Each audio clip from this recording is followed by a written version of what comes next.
Bienvenue sur Mobility TV. Aujourd'hui, l'interview Starting Block vous présente une jeune pousse qui grandit à toute vitesse. On va se le dire comme ça, puisqu'on vous présente Driveco avec son directeur général, Yon Leahou Elouaz. Bonjour à vous. Bonjour. Vous êtes un des leaders des bornes de recharge français et européens. D'ailleurs, c'est important de le souligner.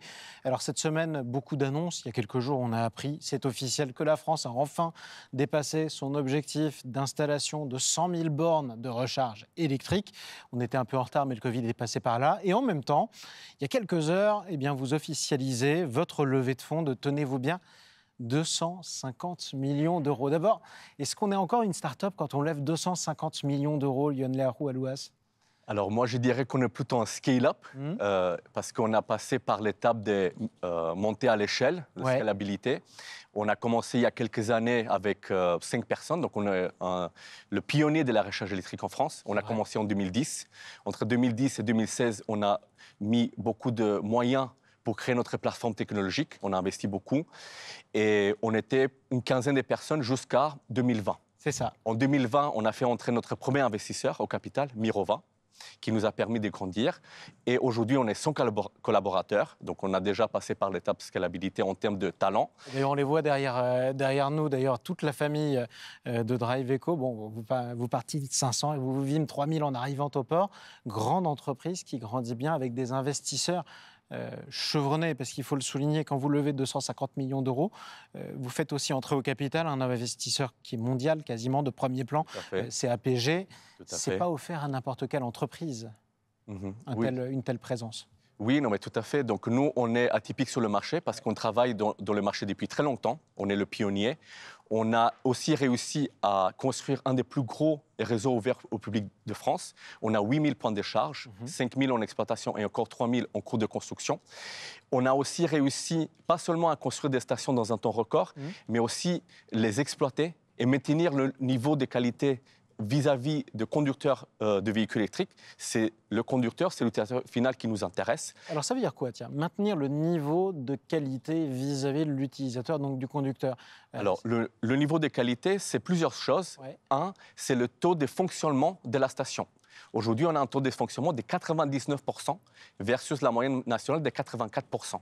C'est-à-dire qu'il y a une borne sur 100 seulement chez vous qui ne marche pas quand il y en a 16% dans le reste du pays, quoi. Exactement, c'est ça. Et ça fait la différence parce que ce qui cherche le conducteur, première chose, c'est les fondamentaux, c'est quand j'arrive sur une borne, est-ce que ça marche? Donc je sais que la phrase est simple, mais est-ce que ça marche?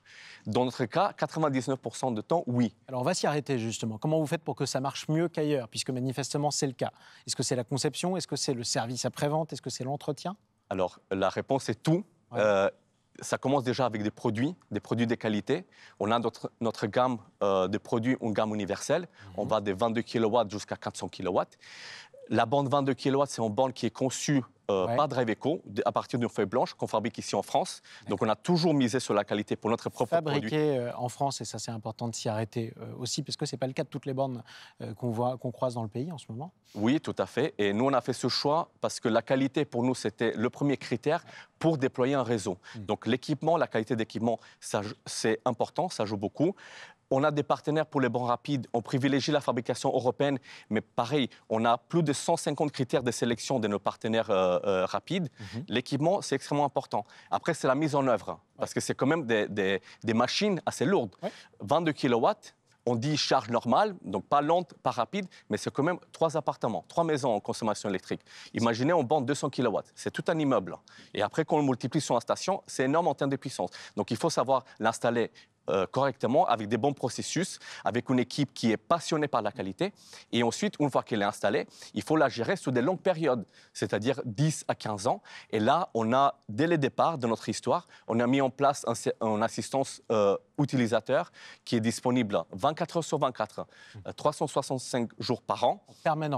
En permanence, donc jour et nuit. La moindre borne qui ne marche pas ou qui a un problème, vous intervenez pour régler le problème. Alors, on intervient à distance. Oui. Donc, on a aussi dans notre plateforme technologique le logiciel de supervision, parce que les bandes sont ultra connectées. Ils envoient des données en temps réel dans les deux sens, donc au système de supervision et à l'équipement. Et donc, cette qualité, cette plateforme nous permet de résoudre 90% des problèmes à distance. Oui. Et après, si jamais il faut intervenir sur site, on intervient sur site pour débloquer le problème. Alors, on va parler de vos bornes dans le pays, où est-ce qu'elles sont installées, quel type d'installation vous plébiscitez. Avant ça, comme vous avez une expérience européenne, vous n'êtes pas présent qu'en France, on est d'accord ? Exactement, on est également présent en Belgique aujourd'hui. Et notre objectif, c'est d'être présent dans 5 pays européens supplémentaires. De devenir leader européen d'ailleurs, un des leaders en tout cas européens. Exactement. Est-ce qu'il est plus facile d'installer des bornes de recharge électrique en France qu'ailleurs en Europe ou pas? Les réglementations ne sont pas les mêmes, le fournisseur d'énergie n'est pas le même, celui qui entretient le réseau de distribution d'énergie non plus. Comment ça se passe en France? Alors, en fait, le processus global, c'est le même. C'est-à-dire qu'on sélectionne le site, ouais. On obtient les autorisations, on se connecte au réseau national d'électricité, on achète l'électricité pour ensuite le revendre au client final, au conducteur de véhicules électriques. Et après, il s'agit de savoir le métier d'électricité, donc installer des machines électriques, le métier de maintenance, c'est aussi important, le métier de logiciel. Donc tout ça, c'est des compétences qu'on a en interne et c'est un processus qui est réplicable dans d'autres pays. C'est le même fonctionnement à peu près. Emmanuel Macron a confirmé l'objectif à terme de notre pays qui vient de passer enfin ses 100 000 avec un peu de retard, c'est 400 000 à l'horizon 2030. Est-ce que c'est crédible ? Alors, c'est tout à fait crédible et je pense qu'on peut encore mieux faire. En fait, pour vous donner l'idée du ratio qu'on cherche à avoir, c'est 10 véhicules électriques pour une borne ouverte au public. Donc aujourd'hui, on a à peu près 1,2 million de véhicules électriques et hybrides rechargeables, donc rechargeables, donc ils ont besoin d'une borne de recharge pour 100 000 bornes. Donc on est un petit peu en retard par rapport au ratio et on peut s'attendre facilement à avoir entre 5, 6, 7 millions de véhicules électriques à horizon 2030. Donc pour moi, 400 000, ce n'est pas suffisant. Il faut aller encore plus loin. Et DriveEco a son rôle à jouer. Donc, on a fait un levée de fonds record, justement pour investir dans nos propres stations, pour les exploiter en France et dans d'autres pays, pour accompagner le mouvement vers le full électrique. Et les multiplier aussi. Donc, imaginons qu'on ait 400 000 bornes de recharge au moins en 2030. Il y en aura combien de DriveEco ? Alors, notre objectif, c'est d'avoir 60 000 bornes de recharge à horizon 2030 dans les 7 pays européens. Dans les 7 pays européens, ça en fait combien en France à peu près ? À peu près en France, on va être sur 50 000, 50 000 points de recharge. Une borne sur 8, au moins, doit être une borne DriveEco, ce qui serait quand même une augmentation par rapport à la proportion des bornes aujourd'hui de DriveEco. On le rappelle, combien en activité et combien en... Donc, on a un réseau de 8 000, donc 5 000 en exploitation et 3 000 encore en cours de construction. Donc, il faut multiplier par un peu moins de 10 en espace de 6 ans et demi. Donc, c'est un sacré objectif de croissance, c'est une belle croissance d'ailleurs, bravo. Où est-ce qu'elles sont installées, les bornes DriveEco ? On l'a dit, vous avez quasiment toute la gamme de bornes de recharge, de la moins à la plus puissante, hein, corrigez-moi si je ne me trompe. C'est ça. Où sont les plus puissantes, par exemple ? Alors, nous, on est le spécialiste de la recharge du quotidien. Donc, nos bornes sont installées dans les villes, en zone périurbaine, en zone rurale, dans les parkings des supermarchés. On est très présent dans les supermarchés. Comme ça, on la recharge sans même s'en rendre compte. Exactement. C'est plus pratique. Exactement, c'est plus pratique dans les entreprises, dans les parkings des hôtels, des hôpitaux. En gros, tous les lieux de la vie, on est présent. C'est ça.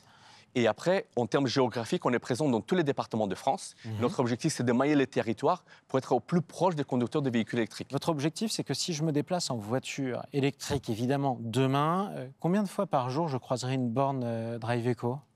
Alors, ça dépend où vous allez. Si je fais mes courses une fois, si jamais je rentre chez moi, je peux aussi avoir une borne DriveEco, par exemple, la borne du quotidien ? Alors, quand on parle de quotidien, donc c'est hors domicile. Voilà. Donc, quand vous allez en entreprise, borne DriveEco. Quand vous allez au supermarché, borne DriveEco. Quand vous allez au cinéma, borne DriveEco. Toutes mes activités de la journée, que ce soit loisir ou travail. Exactement, c'est exactement ça. Et ce qui vous permet quand même d'être présent un nombre important de fois. Et ça développe aussi des opportunités. C'est-à-dire que vous serez une des entreprises les plus présentes dans la vie quotidienne, en tout cas de l'automobiliste électrique à terme. C'est ça. Notre objectif, c'est d'être la marque adorée de la part des conducteurs de véhicules. La marque la plus adorée, on veut accompagner la transition vers le full électrique. DriveEco a été fondé parce qu'on veut décarboner la mobilité. Et pour ça, notre client, c'est celui qui a un véhicule électrique aujourd'hui, mais c'est aussi celui qui a un véhicule thermique qui veut faire la transition vers l'électrique. Alors comment vous allez faire en sorte que je vous adore? C'est-à-dire que moi, par exemple, si j'ai une voiture thermique, je vais faire mon plein. Je suis très content quand ça marche bien, mais ce n'est pas pour ça que j'adore ma station-service. Alors qu'est-ce qui fait que vous allez m'apporter quelque chose en plus qui fera que je serai plus content de recharger chez Drive Eco qu'ailleurs? Alors notre objectif, c'est qu'on est sur des lieux où on fait jamais le plein. Ouais. Jamais le plein électrique. Vous allez au supermarché, vous allez là-bas pour faire vos courses, n'est-ce pas? Ouais.